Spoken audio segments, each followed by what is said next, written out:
Welcome to this episode of Service to Humanity. In our lineup this week, we shall continue with our review of activities of the Ministry of Humanitarian Affairs, Disaster Management and Social Development. And our focus this week is on the special grant for rural women and vulnerable groups, which started in 2020 when the ministry was barely 1 year old. We shall also take the testimonies of some end skills beneficiaries from a training center in Oyo State.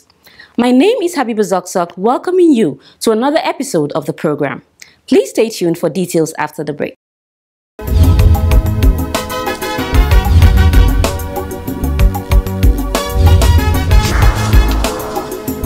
To da farko dai alhamdulillah ana yi dai amma kadan ba sosai ba. To da Allah ya sa ya kawo wannan tallafi na wannan gwamnati to sai abin ya dada haɓaka ya min tasiri tunda sana'ata ta ƙaru kuma sannan yan wasu hidindimu na yara dai duk kana samu kai da shi a ciki. Wasu suna yi ba su da ƙarfi a dalilin shi ya ƙaru, wani kuma bai da shin a dalilin haka ya tashi. Kuma na godiya sosai da wannan taimako da suka mana, taimakon Allah da nasu mafi akasari.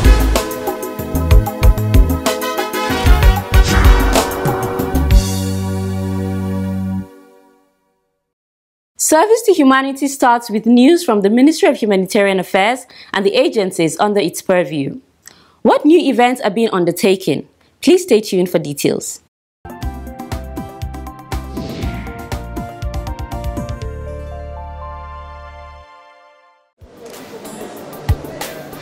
Minister of Humanitarian Affairs, Disaster Management and Social Development, Hajiya Sadiya Umar Farouk, has received 376 Nigerians who were stranded in Sudan following an armed conflict that has led to war in the northeast African country since 15th of April 2023.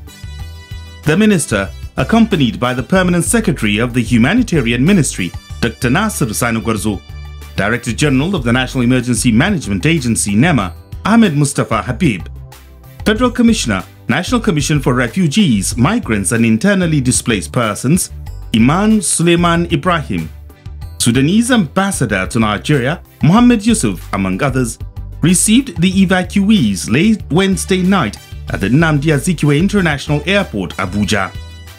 The evacuees arrived aboard a Nigerian Air Force Hercules C-130 and an Air Peace flight. Welcoming the returnees, the minister thanked the federal government for the fruitful negotiations with the Sudanese government, which resulted to the successful release and evacuation of Nigerians from the war-torn country. Today we are very happy to receive them, all of them. They've gone through a very traumatized period, but we are glad and we give thanks to Almighty Allah that all of them are back safely. No life was lost. This is the most important thing. All the efforts that have been put in place has not gone in vain. Today we have received the first batch of the evacuees. The C-130 aircraft of Nigerian Air Force has brought about 94 of them, while the Air Peace, I must also commend them. I must use this opportunity to appreciate the chairman and the CEO and management of Air Peace for the support, for offering to bring back our nationals back home. We have about 282 of them on board that aircraft.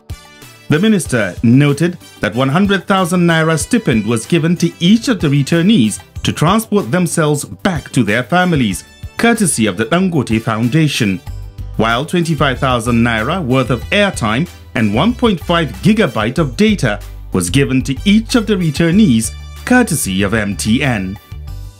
Farouk further stated that in line with the directives of President Muhammadu Buhari, the Humanitarian and Foreign Affairs Ministry, as well as relevant MDAs and the Nigerian Air Force, are working with the Nigerian missions in Sudan, Egypt, Ethiopia, and Chad to ensure that no Nigerian is left behind. Asma Uyerima, whose 3 children were returned from Sudan, spoke on behalf of the parents of the returnees, expressed profound gratitude to the federal government for bringing back their children. Well, alhamdulillah, today we are happy. In fact, I'm overwhelmed. I don't know what to say. Every parent is happy. And we're thanking the federal government of Nigeria, thanking the humanitarian and every other person that played a key role in bringing back our children. This is the first batch. We thank you, we thank you, we thank you. And we hope that you will bring back other children as soon as possible.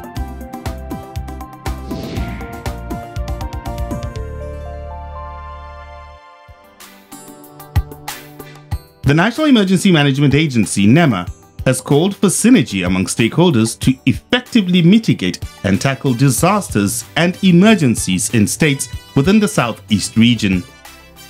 The acting zonal coordinator of NEMA for Southeast, Mrs. Ngozi Ichiozu, stated this at an expanded NEMA Southeast Zonal Stakeholders meeting held in Enugu recently. Stakeholders in attendance included the Federal Road Safety Corps (FRSC), Nigeria's Security and Civil Defense Corps (NSCDC), Enugu State Emergency Management Agency (SEMA), and officials of the Nigerian Meteorological Agency (NIMET), among other stakeholders. Mrs. Ichiezu urged the stakeholders to keep working together for seamless disaster management in the entire Southeast, especially in Enugu State, noting that the agency has moved from a reactionary to a proactive disaster and emergency management agency. The zonal coordinator also added that the agency is emphasizing and leveraging on stakeholders' collaboration and use of their various specialties to checkmate disasters and reduce human, property, and environmental losses during disasters. Also speaking at the event, the Commissioner of Police, Enugu State, Ahmed Amani, was represented by ACP Onyenu Akieme, assured NEMA of the commitment of the police command to fully assist in disaster and emergency situations whenever the need arises.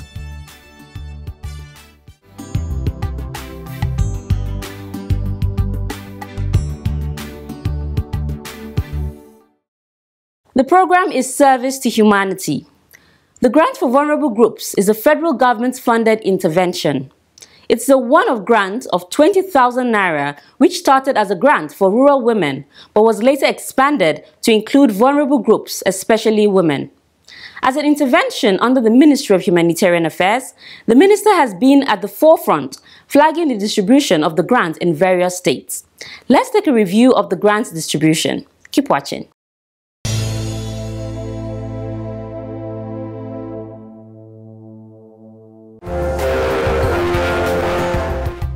The cash grant for rural women was flagged off by the Minister of Humanitarian Affairs, Disaster Management and Social Development in October 2020 in Plateau State. The intervention, which is a one-off grant of 20,000 naira, was an unconditional cash grant targeted at women in the rural and semi-urban areas. And as the minister said at the different occasions when the program was taken to the various states, the program was to help women in these areas to start up small businesses to increase their economic power. It is designed to provide a one-off grant to some of the poorest and most vulnerable women in rural Nigeria. A grant of 20,000 naira will be disbursed to over 150,000 rural women across the country. Let me also state that the grant is expected to increase access to financial capital required for economic activities of this very special group. It is our hope that the beneficiaries of this program will make good use of the opportunity to increase their income, enhance their food security, and generally contribute towards their living standard. I want to start small because things are very hard. So I can start a little thing, like maybe for me to go on with a pure water business so that I can use it and make some profit. I'm here to collect the money that the President Buhari gave to us, that we should start doing something so that we benefit well. And I thank him very well and other ministers. Hajiya Sadiya Umar Farouk You're welcome, ma. After that cycle of distribution, the ministry in 2022 initiated another cycle of distribution under the cash grant. This time, it was tagged Grants to Vulnerable Groups, GVG. The GVG, which was flagged off during the JIP 2.0 rollout, is targeted at the most vulnerable of women to help empower them economically. And like the first time, each beneficiary gets a grant of 20,000 naira. The minister said the GVG aims at sustaining the social inclusion agenda of President Muhammadu Buhari's administration. It is consistent with the national target of lifting 100 million Nigerians out of poverty by the year 2030. It is designed to provide a one-off grant to some of our vulnerable rural and peri-urban people across the country. National Program Coordinator, National Cash Transfer Office Hajia Halima Shehu, while giving a brief on the progress recorded on the program, made it known that Nuban accounts have been opened for beneficiaries for seamless implementation of the program. From the National Cash Transfer Office, we have fully digitized the process. And we have over 1.9 million beneficiaries that now have a Nuban account across commercial banks in the country. Some beneficiaries expressed appreciation to the federal government for the initiative. I want to say thank you for our father, Buhari. I want to say thank you for everyone, for helping us, for everything, for giving us this money for the business, to start up the business. Mun gode mu godiya ga Baba Buhari da taimakon kuɗin nan yanda muka ji an ce akwai taimakon da za a yi ma maza da mata shine mu ma muka ji labari mun zo kuma mun ji daɗi da wannan kuɗin da ake biyawa. This camera may show you a large picture.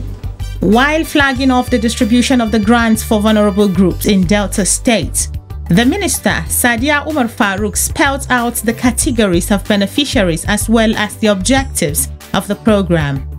It is worthy to note that 70% of these beneficiaries must be women, while the remaining 30% for youth. Mr. President has further directed that at least 15% of the total number of the beneficiaries must specifically be allocated to citizens with special needs, including persons with disabilities, internally displaced persons, and the senior citizens in the state. And so, persons with special needs were the very first to receive the grant in the state. About 3,000 people were targeted to benefit from the grant in Delta State. One of the women appreciated the minister with a song after receiving the special grant.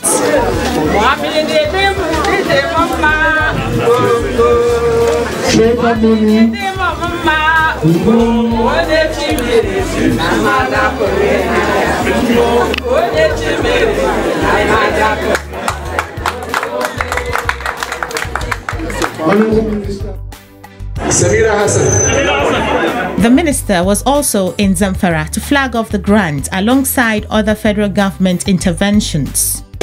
We are also flagging off the support for our internally displaced persons, where we are supporting them with livelihood support of 50,000 naira for them to be able to fend for themselves.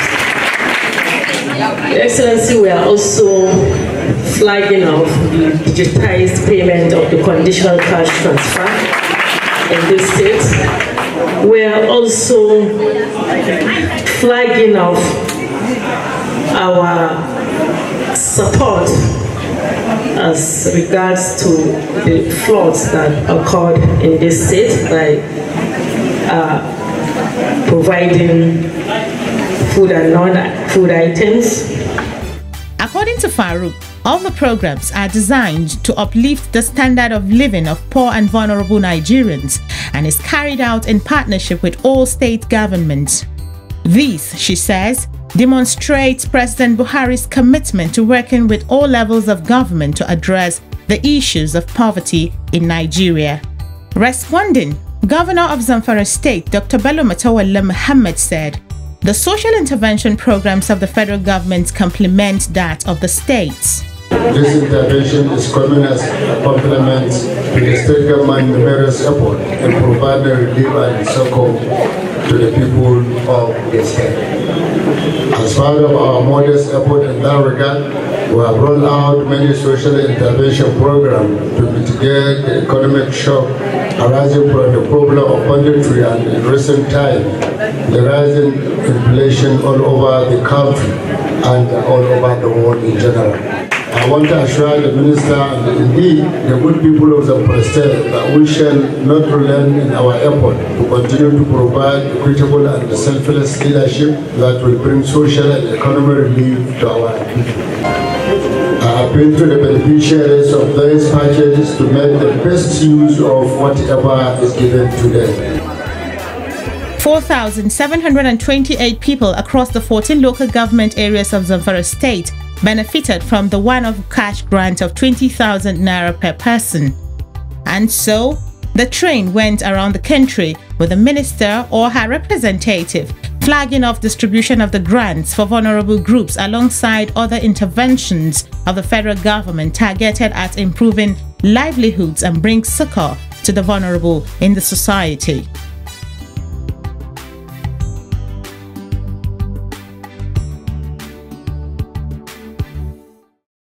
You're still watching Service to Humanity. The plan of President Muhammadu Buhari is to lift 100 million Nigerians out of poverty. One way to achieve this is through youth empowerment. The End Skills program is one of the tools government is leveraging on to empower youth to lift them out of poverty.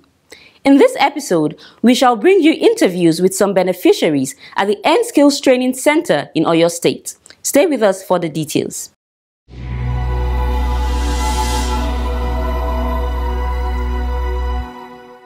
Is a switch connecting this, controlling this. The End Skills is a subcomponent of the Empower program with a vision to empower young people with the much needed skills required for self-employment. Under this component, youths are equipped with tailoring, catering and other trainings as well as technical skills like electrical installations, auto mechanics, plumbing and many more. That has come out very well. The center in Oyo trains beneficiaries on electrical installations. Is this on? Emmanuel Olagoke is a beneficiary of the End Skills program at the center. He started the training in March 2023. When he got enrolled into the scheme, he did not know it would be free. We started with, registering, we were registered, and along the side the program, I even thought the program was going to be something we'll be financing ourselves.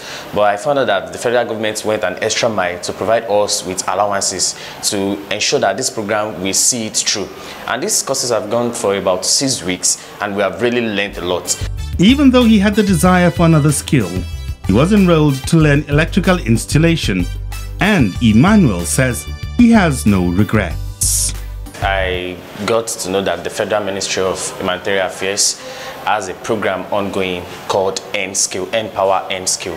And we were shortlisted. I really wanted to do something pertaining to tech, probably computer, web designing, but then I was given electrical installation. And I was like, oh, okay, electrical installation. During this program, I found out that electrical installation surpasses you fixing your bulb or probably using your charger. It is a wide course. Just like our coordinator said, he said, no skill is wasted. And the day he told me that, because I really wanted something else, and I was like, okay, anything worth doing at all is worth doing well. And since then we've started, and our facilitator has taught us a lot. Kehinde Paul, another beneficiary of the End Skills program, who was introduced to the scheme by his sister, applied and enrolled into the scheme without the help of anyone. He believes that no skill acquired is a waste. I find it like a great privilege for me to be in Empower program. She told me that the program was organized by federal government, and I was like, okay, cool, let me go. Actually, the first skills that I wanted to acquire for this program, I chose to learn, but unfortunately, they gave me engineering, which our boss told us that no skills is wasted in this world, which I really think, okay, if I can't go for tailoring, I can just go for engineering, which I know that is going to be useful for me in this society also. Just like Emmanuel, Paul believes in value addition through skill acquisition. We have a lot of youth today whereby they don't really believe in working, but I believe in me gaining skills and using it to help the society in terms of me working. Apart from schooling, there is something you should know about yourself whereby you have something you can do with your own hands apart from schooling. Both trainees, amongst other beneficiaries, are being tutored by Engineer Debayo Timothy at the Oyo Center. He shares with us some of the areas he has trained them in. We have done a lot during this training. We started with the safety precaution because electrical installation is not just an ordinary work. I told them during the practical that even if a doctor made a mistake, it's just a person that will die. But if an electrical installation engineer made a mistake, it will cost a lot of people, maybe buildings, properties, and the rest. So that safety precaution is very important, and I've taught them how to make use of safety precaution, their personal protective equipment, and the rest. Then we move to different type of installation, how to do them, how to read electrical plans, how to make use of those tools, the plier, the testing lamp, the tester, the cutter, and a lot. So we've thought about a lot of things, and I know they understand it, and when they go out there, they will make use of the experience they've gained within this period of time. He says the trainees have shown the zeal to learn a skill in electrical installations. There are people that are ready to learn. They take it serious, and in fact, one of them who followed me out to feed, we did practicals, he knows a lot, and different things like that. So with what they've learned, at least 80%, 90% sure that when they get to feed, they can make it through it. According to him, the training is not only beneficial to the trainees, but even to him as a trainer. If you teach more, you also know more. So let me just say that. So I know more from teaching them more. The program is very good, and it helps our youth in this country not to be lazy. At least they should have something to lay their hands on. So the program is very good, and I thank our president. Yes, the program is very good, and I like it. According to the trainees, the program is proof that government has the youth at heart and is serious about empowering them. I will say thank you to federal government because for this great privilege given to me to acquire these skills, and I also appreciate them a lot because for giving a lot of youth, that shows that the government really believe in youth. That is why they can brought up this kind of program. I didn't think that they didn't believe in youth. This kind of program is not going to be organized, so they believe in you. That is the reason why this program was organized. I found out that the federal program have even made plan that to give us the things we can use to start this skill we've acquired, and this is a ginger, is a motivation for us. Okay, what I've learned is not a waste. The federal government is just not dropping us at training level; they are equipping us. And I really want to thank the director of the Federal Ministry of Humanitarian, our mommy, Mrs. Umar, and she has, for this program to have been brought up on board. That means the Federal Ministry of Humanitarian Development and the federal government has the youth at heart.